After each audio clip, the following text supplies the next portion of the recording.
retreat. One day. One day is every day. So I'd like to talk this morning about caring for the divine. We could use the word sacred, but I like the word divine.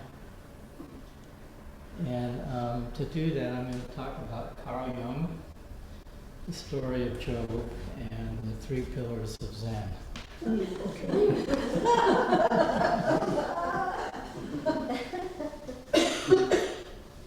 Let's see where we end up.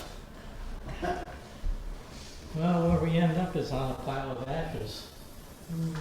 So let's start with the image of Job sitting on a pile of ashes. That's all that's left of his life. He's lost everything. Everything has been taken from him. His family, his wife, his children, his home, his possessions, his identity, his reputation, his theology, his religion. Everything has been stripped away. Every structure that gives him meaning and normalcy has been taken away.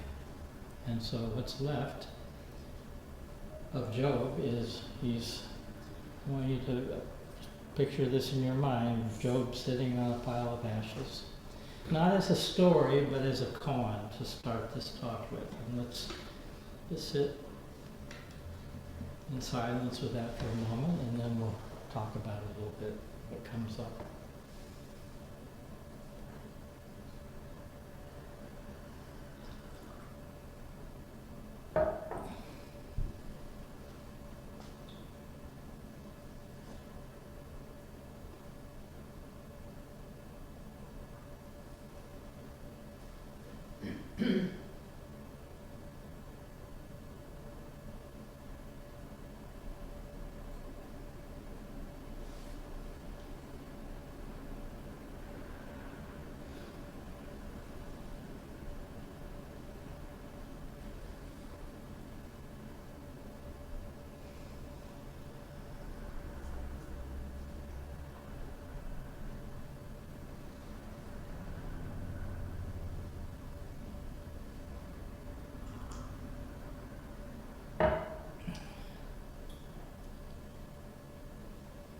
So anyone want to say what comes up? Let's use a second microphone so the recording will record sound more clearly.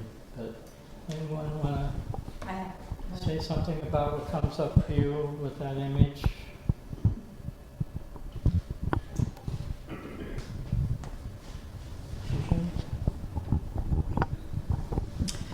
How did I get here? Huh? How did I get here? What the hell happened? What the hell happened?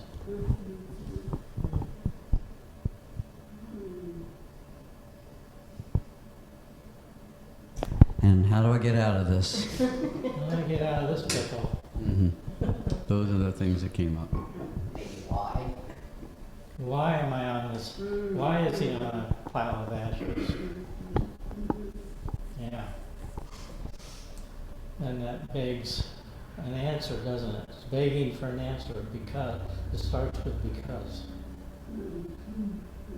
Anyone ever done a koan that finishes with an answer starting with the word because? Have you ever done a koan where you got the answer with starting with because?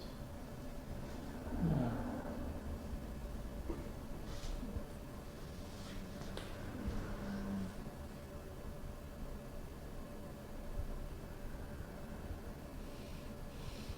What do you feel in your body at the moment as you sit with this?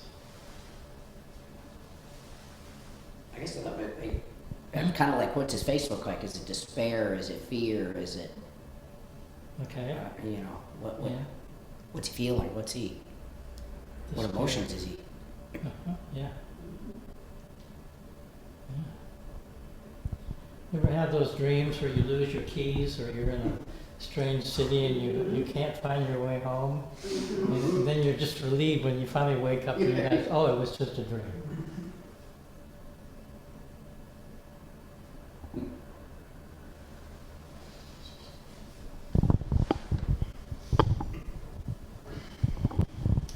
What came up for me was how freeing. How freeing. Yeah, everything's gone. Yeah. Everything's gone. Everything you Everything's gone. held as precious and held on to and worried about and Uh-huh. gone. Yeah. Gone.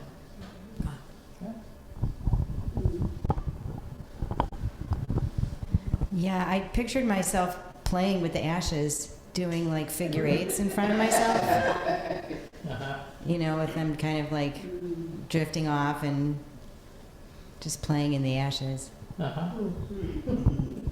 I remember Joseph Campbell talking, one of his books on mythology, talking about there was a practice in Norway, in the Scandinavian countries, a long time ago, when they had lodges, and they would have the fire in the center, a long lodge, and then they would just, you know, push the ashes out towards the side as they kept making the fires, and the teenagers would roll in the ashes. They were allowed to just do nothing productive, but just roll in the ashes.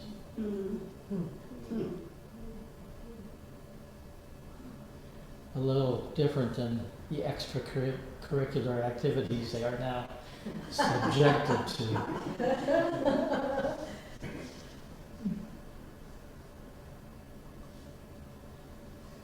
So, my intention here is not to get too intellectual, psychoanalyzing Jung, as most Jungians would do, because I'm not an expert on Jung by any means. I read Jung when I was younger, and he has I'd like to sort of appreciate the way that Jung came to write about the answer to Job, which was his struggle with this story of Job. Thomas Merton also wrote about this in a very different way, because Merton was a Catholic. And I think there's something about Job comes from the book of Job, which is the Hebrew Bible of the Old Testament. It's quite a long poem, I think. William Blake wrote famously 22 engravings on the story of Job a couple years before his death. And I think there's something about this story as a myth that's kind of it kind of is about the time that we're living in. So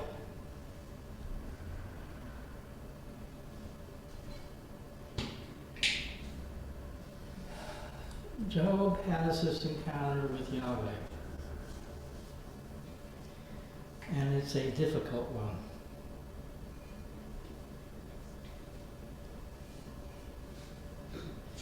The traditional religious interpretation of the story is that this is a trial of Job's patience and his faith in God. That's sort of the traditional interpretation. Jung's interpretation is very different. Jung's interpretation is Yahweh is unreflective, unconscious, and embodies both kindness and violence, and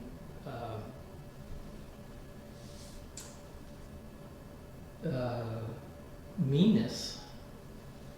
And basically, in Job's encounter with Yahweh, he realizes that he is up against a force, a power which is not conscious, which is amoral, essentially. Because God makes a wager with Satan, his son, to really torment Job. And in doing so, he breaks his covenant with his faithful servant, Job. And what's remarkable, and so Jung wrote about this in a kind of fever. And if what we know about Jung is true, he came close to insanity, having a mental breakdown. But he was compelled to be with this material, kind of like we would be with a koan.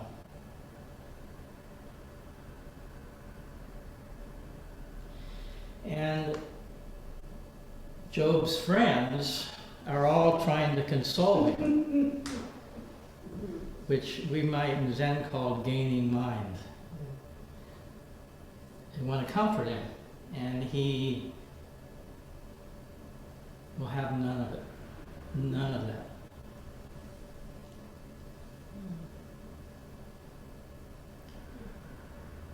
Job refuses that kind of comfort, and he is, it's a descent, isn't it? He's descending in some way into darkness, into something unknown.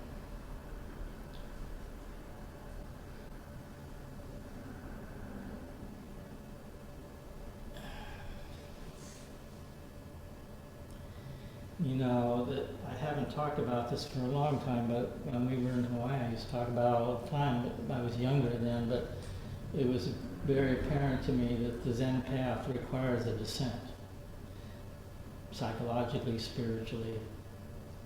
And without that, and if there is no descent in the spiritual journey, then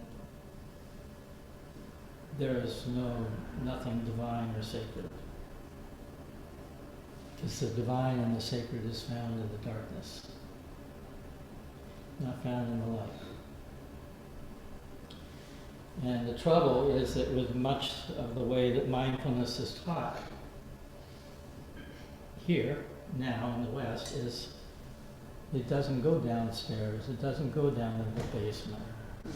And so in Zen we call that being in a cave of demons.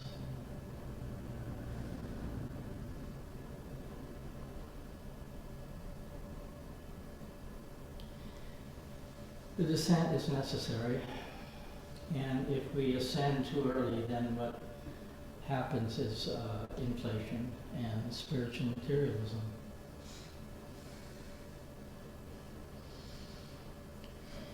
Now the thing that is extraordinary about this story about Job is that even though God has betrayed him morally,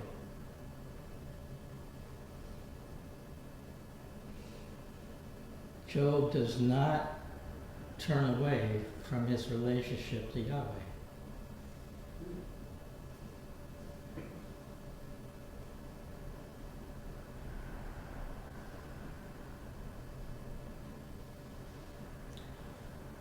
God offers no apology, no explanation for Job's suffering, no theological resolution. But there is simply this overwhelming encounter with reality as it is.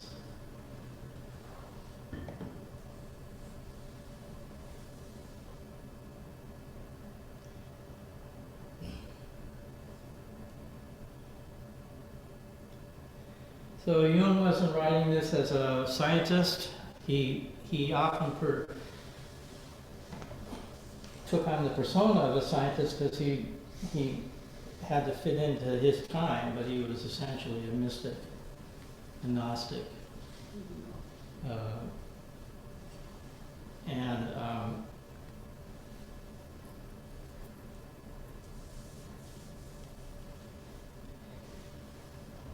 so he wrote the book, The Answer to Job. And so a couple of things that come up in Jung is that God is unconscious. Yahweh acts without moral self-awareness. He can be cruel. And Job, as a conscious, self-reflective human being, is morally superior to God. And the story isn't about Job's lack of faith. It's about his faith to persist in the face of a suffering which has no resolution. His persistence to stay in relationship to a God which is simply power, unreflective.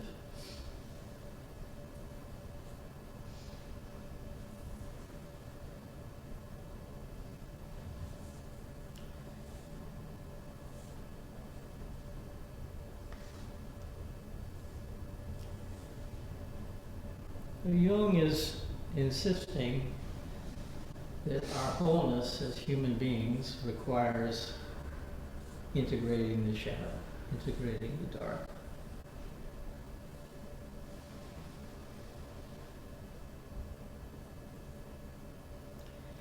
I think there's a lot of, I sense a lot of similarities between Dogen and Jung.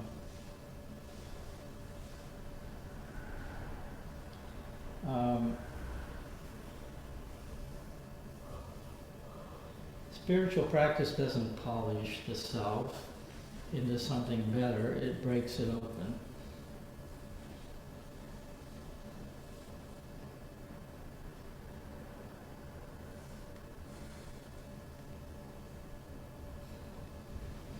There is when Jung talks about wholeness and individuation, sovereignty of self, he's not talking about the ego, obviously, right?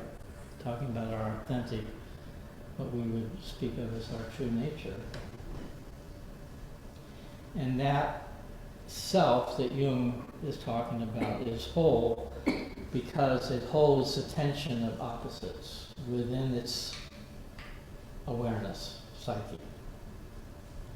Very much like Jung, like Dogen talks about a dialectic, the duality of non-duality. Very similar actually.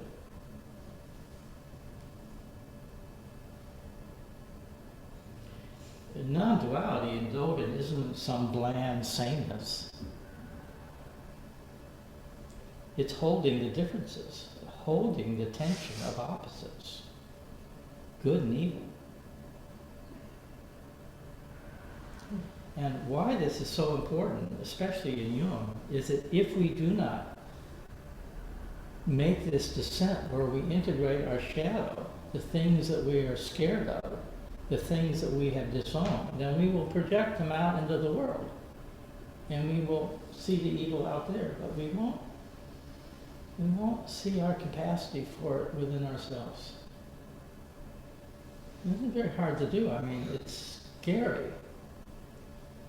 I remember my first shadow dream. I think I've talked about this before. I was caretaking a property for Trungpa in southern Colorado, and people were coming for like 3-month retreats, and I was in a little cabin. And this is out in the nowheres, and I had this dream of this dark figure silhouetted on a mountaintop with a gun. And I woke up in a cold sweat, and I was convinced someone was coming to kill me. And I tried to lock the door of my cabin. I don't even remember if there was a lock on the door. And I was absolutely convinced someone was coming to kill me. If they didn't. And then I proceeded to have that dream over the years. And each time it got a little clearer who that was. And eventually I saw it was me, right? And then it was gone. It's a shadow dream. I had separated that which I was scared of, violence, murder, killing. Have you had dreams where you're killing people? Have you ever had a dream like that? Where you're doing something that is completely counter to everything your identity and your persona believes in your waking life. And you wake up saying, oh my God, how could I had a knife, there was blood, I was killing somebody. So,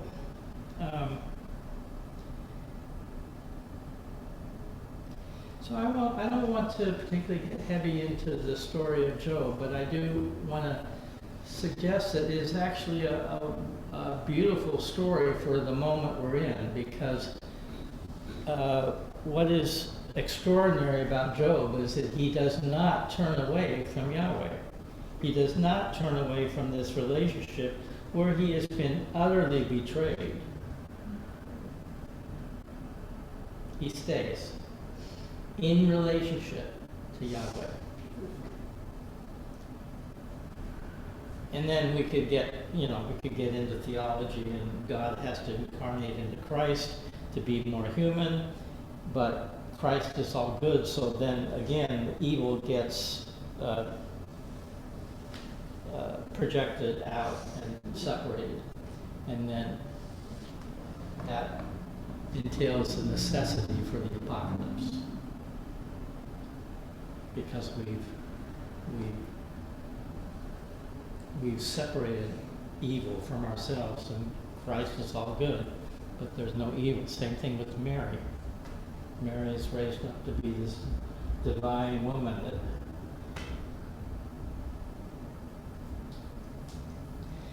So I'd like to use the 3 pillars of Zen to bring this into our practice as Buddhists, because we are not as you're all well aware, we don't have a belief in God in our tradition, so we don't have to. But reality as it is, whatever the divine is, whatever is sacred, seems to have disappeared in our culture through layers and layers of logic and rationality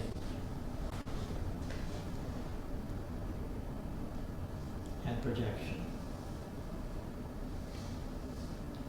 So the three pillars of Zen are great doubt, great faith, and great determination.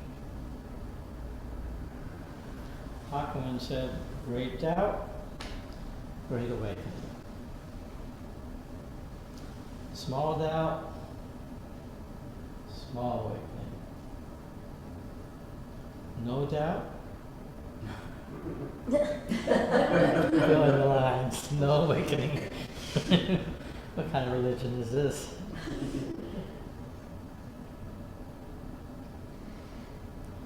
Job enters great doubt, and he pays a price for it. Extraordinary price to be conscious.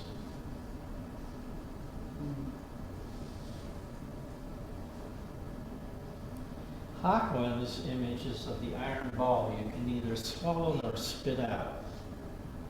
That's Job on the ash heap. Great doubt is not a problem to be solved, or a phrase to get through in koan study. It's our human condition.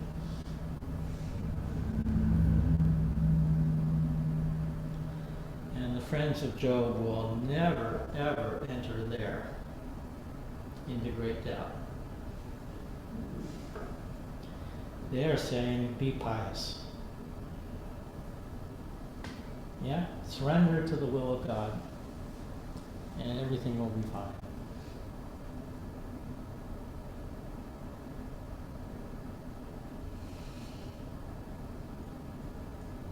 So, in many ways, religions function to prevent the encounter with the divine, with the dark night of the soul.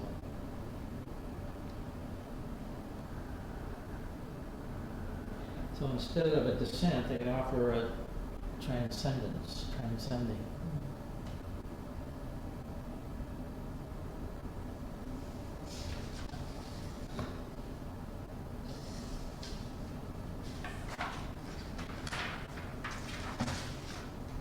Doubt. How are we willing to doubt? Put everything on the line. Question everything.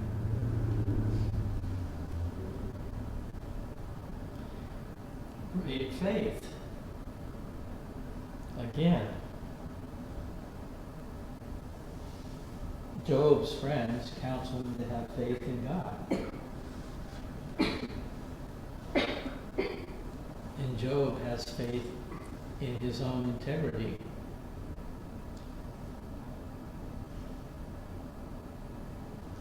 Faith is not a belief that things will work out. Job has no such belief.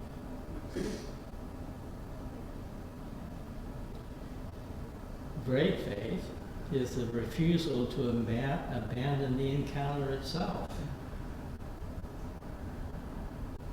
Job keeps talking to God. He insists on being heard.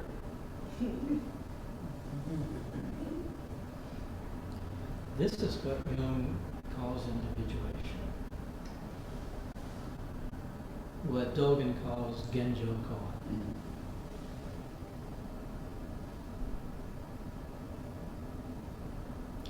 The way things already are before we impose our preferences upon them.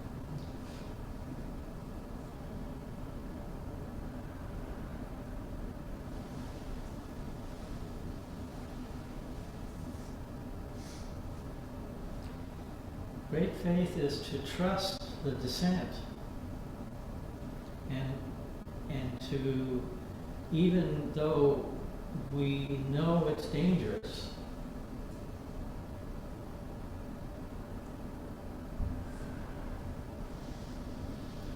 and what emerges from the depths is more wisdom and more love and tenderness.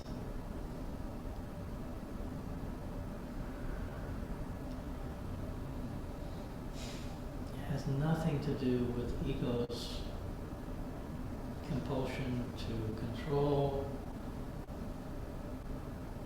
to answer, to be safe.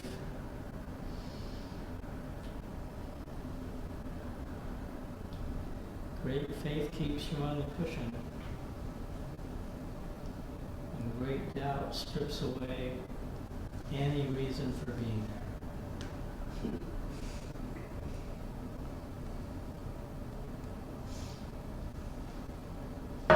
Great determination. You better have that, huh? Otherwise, we just get torn apart. This is a double bind. Double binds tear us apart.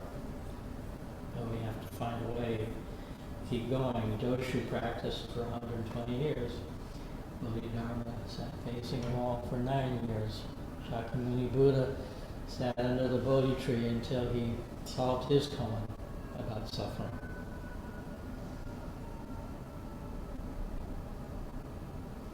Job repeatedly refused his friends' consolations, when accepting them would have ended his suffering and restored his social standing.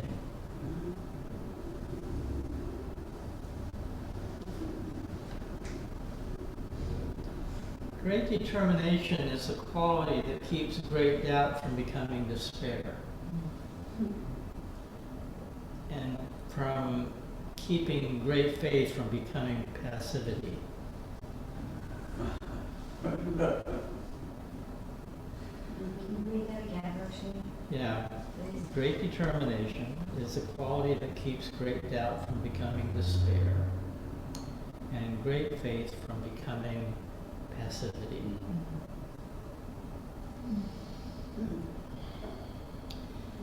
From entering the cave of demons. We can hide in this practice.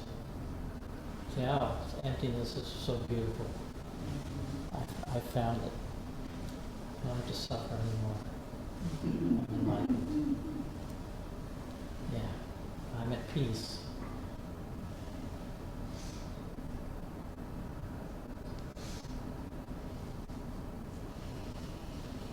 Well, individuation, true nature is volitional and active. It's a choice made again and again and again to bear witness, to be present to what actually is here, what actually is happening, what actually is this. This. A quote by Simone Weil. There is a special way of waiting upon truth, setting our hearts upon it, yet not allowing ourselves to go out in search of it.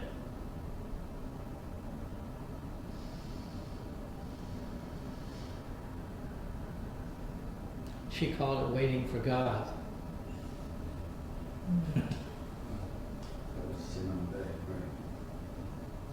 She was pretty good. Maybe we call it waiting for Buddha.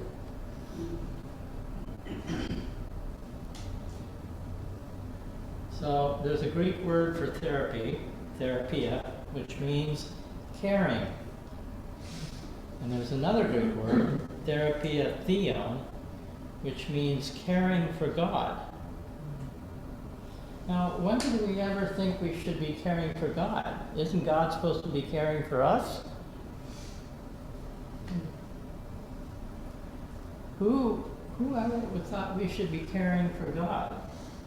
But isn't that what it means to care for the divine?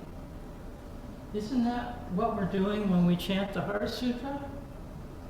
And we dedicate the merit to our ancestors? Aren't we caring for... Isn't that almost a shamanistic kind of ritual that we enact every week? To enact, to bring forth this beautiful teaching from Buddhism, emptiness and wisdom and compassion, to embody it physically, and to dedicate the merit to all beings?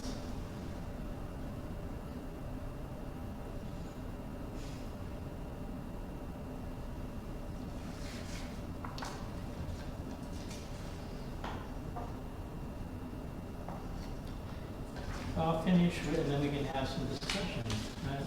There's 4 things that I think stand out in Jung's teaching. And the first, obviously, is individuation, sovereignty. And by that, I think he is pointing at this, our willingness and capacity to be a vessel of the divine. To be a vessel. To hold within our awareness and consciousness the tension of opposites, of good and evil.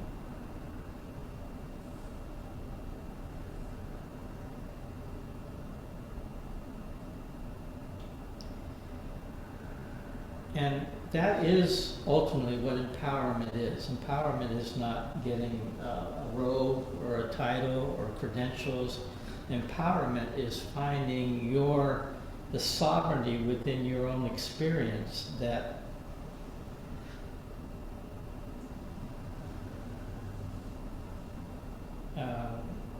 is your own authority.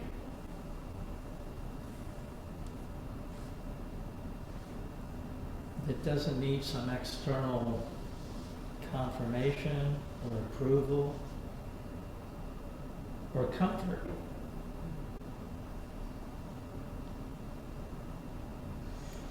And then obviously the second teaching of Jung is the integration of the shadow. This is not about being a good person or a nice person, God forbid. It's about being whole, a whole person. And there is this little scent in the Bodhisattva path that I think we have to come up against sooner or later. There's a kind of a scent of being a good boy or a good girl. We're a Bodhisattva now. We're going to save all sentient beings. And from the point of view of Tantra, that's a little fishy.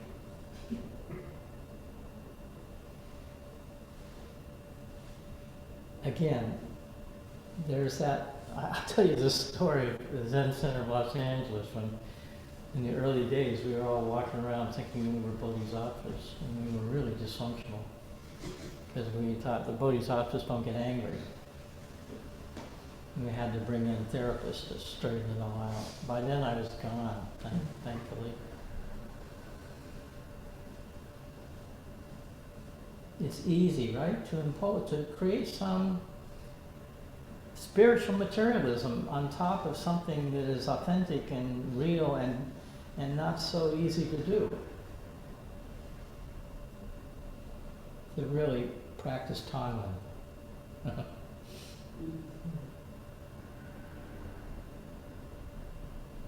We all disown parts of our own authenticity. And I think one of the reasons we keep practicing the 3 pillars of Zen is that maybe even as we get older, our blind spots get bigger and our sense of complacency gets larger. So great doubt. And start questioning your own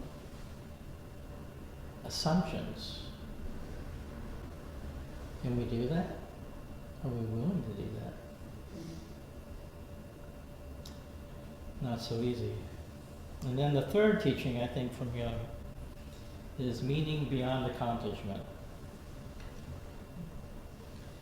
Well, we're all getting older here, so I think we can appreciate that there's some point in life where you spent the first part of your life being productive. You had a career. You're a social worker, doctor, teacher, electrician.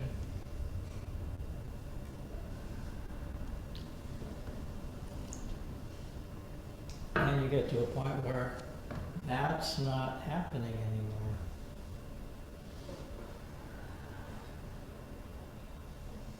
How do we grow old? How do we do this? I think, and Jung said this very clearly, that the most common neurosis he saw of people over the age of 50 was a lack of a spiritual orientation to their lives. So if you don't have some grounding in a spiritual practice like we have, then getting old could be really scary. You feel like you're being hollowed out. When in fact, it's possible that getting old is an enrichment of our lives. Yeah. And we're kind of, it's like the freedom of finding yourself on the ashes, that you don't have to prove anything anymore. You've actually already done that. Been there, done that. And now you can just be, you can play in the ashes. And then I think the fourth teaching of Jung is peace with death. That we make peace with our human condition, which is we're going to all end up on the ash heap, and we're going to lose everything.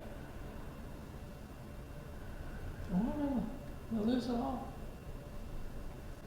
And it's okay. I mean, that's part of being a human being. And to not come to terms with that is to, I think, miss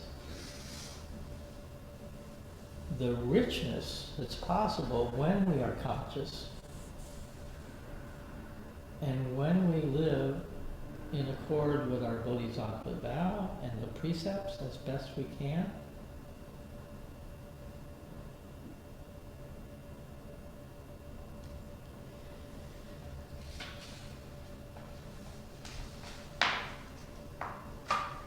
So, you know,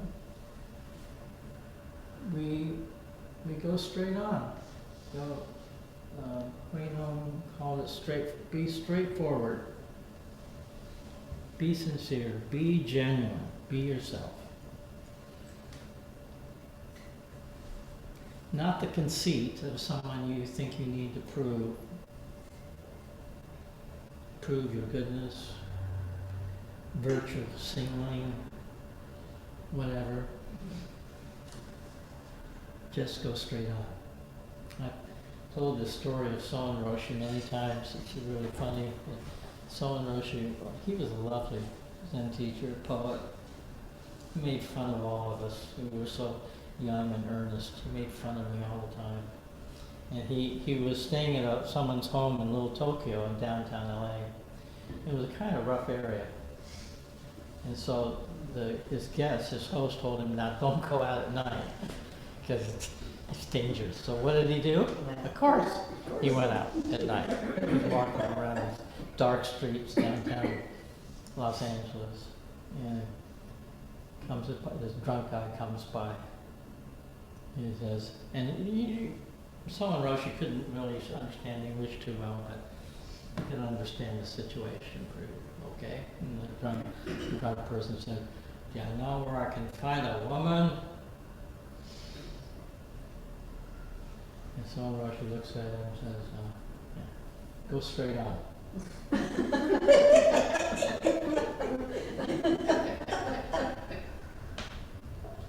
I'll finish this with William Blake's 22 engravings of Job's story, which is the first engraving and the last engraving. In the first engraving, you have Job still with his family in this kind of pious situation where they're praying. And all the musical instruments are hanging from the trees above them. Yeah? And they're praying. And the last engraving is they're all playing the instruments. They're all playing the instruments. Full of life. Dancing, singing, celebrating.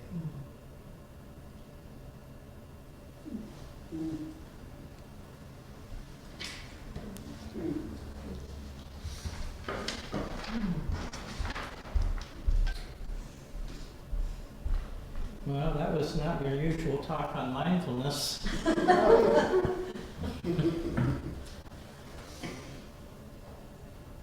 Any thoughts?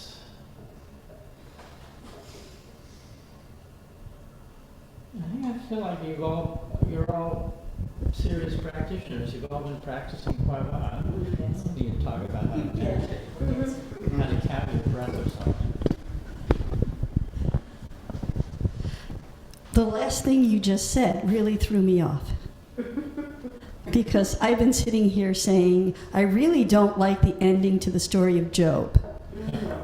Because here he's shaking his fist at God, and then finally he says, the Lord gives and takes, blessed be the Lord. Bam! He gets everything back. And I said, well, I always thought it should be like, this poor guy, and this God is going to just leave him on the ash heap. So that's interesting that And Blake said, he says, yeah, and so whether they needed God or not, he, winds up off the ash heap and all is, all is good. So it's Thomas interesting. Merton has a very different reading of the story than Jung. In Thomas, because he's Catholic, so in Thomas Merton's reading of this, and Thomas Merton was also equally obsessed with the story because it's compelling, but his conclusion was that one resolved that by trusting a transcendent God that was pure and good, all good. Very different reading from Jung is saying that God, even when he came down as Christ to be incarnated, was all good as a human being and split off the evil, which it continued not only as a personal problem for each of us, but a collective one.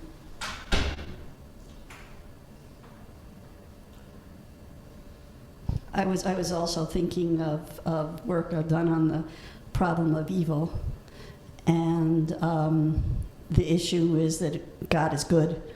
Why does this happen? And God was put on trial. There's a movie about this and stories of rabbis putting God on trial when they were in the concentration camp, and God was convicted.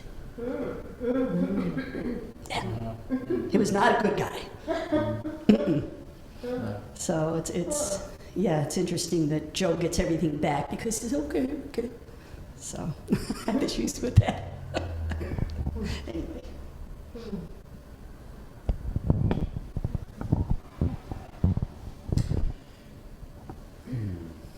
Thank you. First of all, so I was in USY, United Synagogue Youth, and Job was a study package for us. Oh. I was maybe 16, and man alive, I couldn't decide at that time whether I liked God or not. It was the first time in my life I really began to question God. Just setting that there. A couple of things more, though. I kept thinking about Mara and the parallel here. Although, Shakyamuni Buddha did not really fight with Mara. He just said, get away, get the hell out of here, which is different, I think, from what Jung was thinking. Yes, there's a more emotional tone to Yeah. his story of Job, which is this kind of protest and rebellion Yeah. against what's real, what we Right. think is real, kind of Right. a protest, an emotional kind of gut level thing, and we don't have that sense in Buddhism. No, not at all. Yeah. But personally, I do. I'm in and out of the depths. That's been my practice. I realized only recently, because recently I just did a couple of posts, and I didn't write about this, about continuous practice. And I always had thought, until I wrote these, that continuous practice was doing good all the time, finding the right way. And then I realized that that's not what my continuous practice has been. My continuous practice has been falling into the gaps and falling down deeply and having to pull myself up. I mean, just, 2 days ago, was it yesterday? No, the day before yesterday, I had a terrible day. I kept saying to Pat, I don't know what the hell is wrong with me today. She said, I don't know either. What's going on? I said, I have no freaking idea. It was one of those days of real effort. Yeah. But it was powerful because the next day, yesterday, I was great. And today I'm great. Who knows when the next depth is going to be? And this is not depression. This is questioning, I think. Yeah. What the heck is going on? Yeah. And one last thing. I thought about, we talked in the poetry circle about the snake that holds its own mouth or its own tail. Excuse me. The snake. Oh, yeah. But I'm skipping that and moving to an Enzo. An Enzo is never complete. Uh-huh.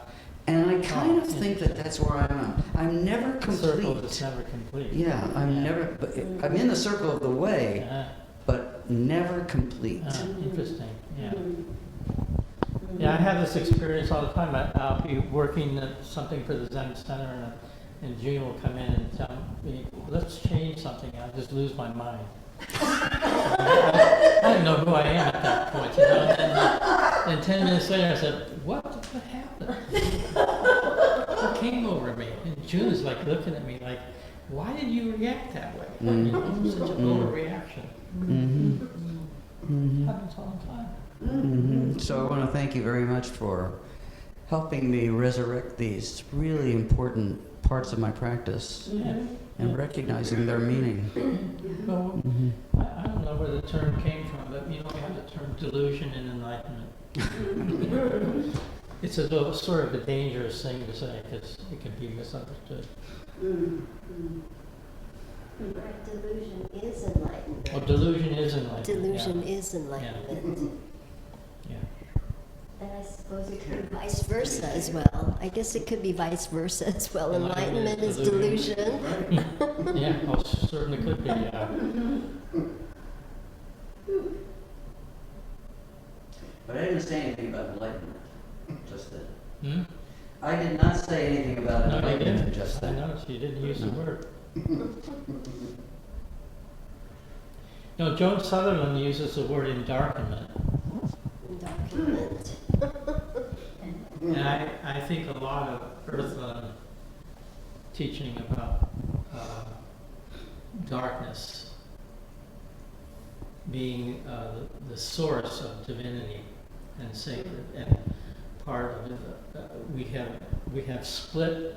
have created the sense of light being the sacred, and in the process we've separated and been cut off from the source of the divine, which is darkness, the unconscious, and the whole culture has been kind of split from that, and the consequences of that are actually quite not good.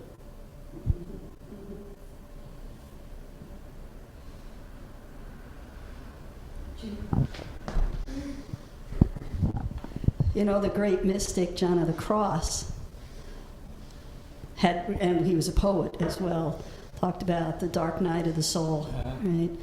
And of course, his brothers, his Carmelite brothers, threw him in jail and beat him up. It's dangerous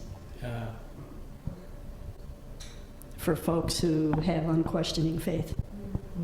Yeah, well, Hui Nung had to leave the monastery at midnight because his teacher told him that if he stayed there, his Dharma brother was going to kill him in the morning. So he had to leave. There's politics in monasteries too. Jacob was thrown in jail. Yeah. Jacob with the robes. Joseph. Joseph was Joseph. Joseph was thrown in jail. Sorry, Joseph was thrown in jail. Yeah, I don't. No, God's not such a nice guy in the Psalms either. No. And you know, as when we would read the Psalms as a Christian, you know, there'd be ones that we have difficulty with, because God is angry, and we want God to smite our neighbors and all of that. So there's you know, and what it's in there. It's in there. Yeah. Yeah, I think, you know, because we're a non-theistic religion, we don't. We could probably say, you know, we don't have to deal with that, but we are part of our Western culture, and we can't. It's part of the water we swim in. So we could think, oh, because we have an Eastern religion, we're saved from it. But we're part of Western civilization. We can't escape it. Now, I think the people that were interesting, if you go back and you try to figure out where all this came from, if you go back to the Greeks, the pre-Socratics were an interesting crowd. And Parmenides, who was called the father of logic, that got that got totally misrepresented by Plato, because what Parmenides was saying was the logic comes from the darkness and arises from that place. And it was a very different teaching. And Plato and Aristotle did a kind of murdered the pre-Socratics because they were too mystic, they were too Gnostic, and then Christianity just ruined it all.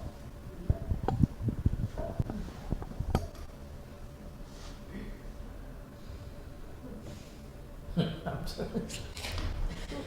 Don't look so glum. We can sing and dance at the wake. Our wake. Yeah. Believe it or not, I'm thinking of what I can steal for what you're saying when I give a sermon next Sunday about darkness. This Nicodemus comes in the dark and wants to talk to Jesus. I might get thrown out.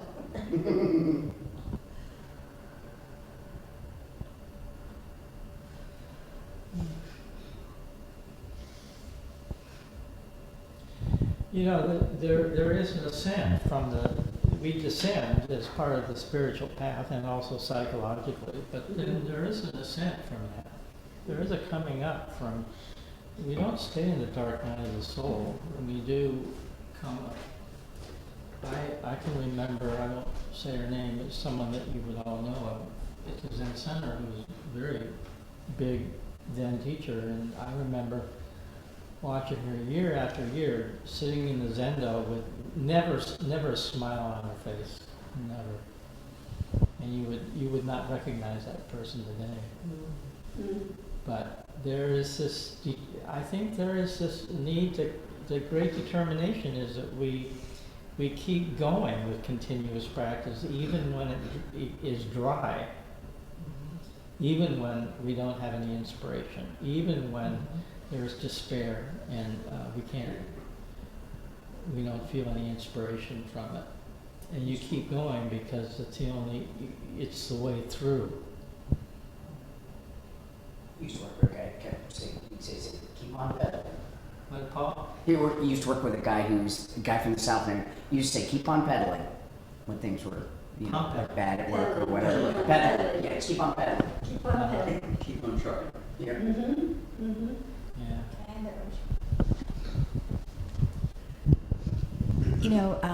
Thank you, Roshi, very much.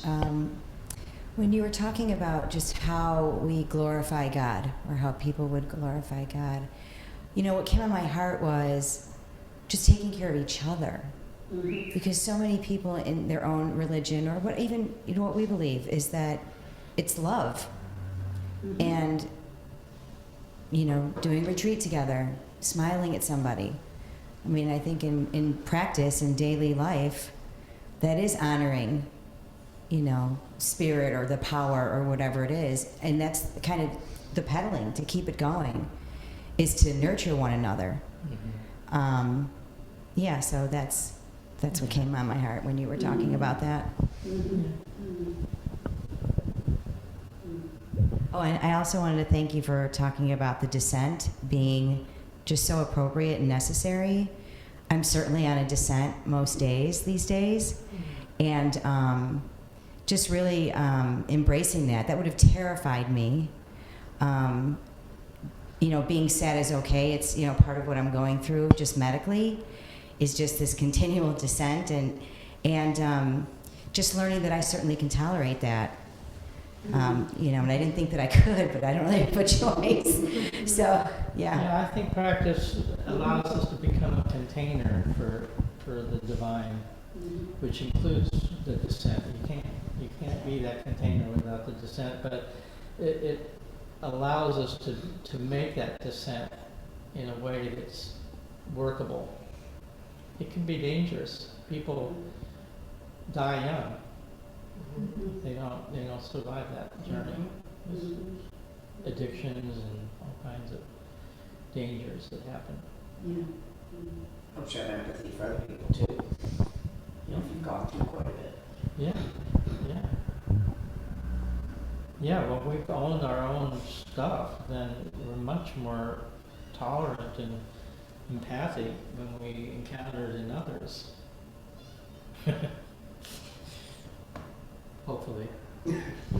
Well, I think sharing it with others too gives them permission to share it. Yeah. I mean, the reason there's so many secrets Yeah. is where there's shame, there could really be a lot of growth and love, you know? Like, I am you and you are me. That's the whole idea, you Yeah. know?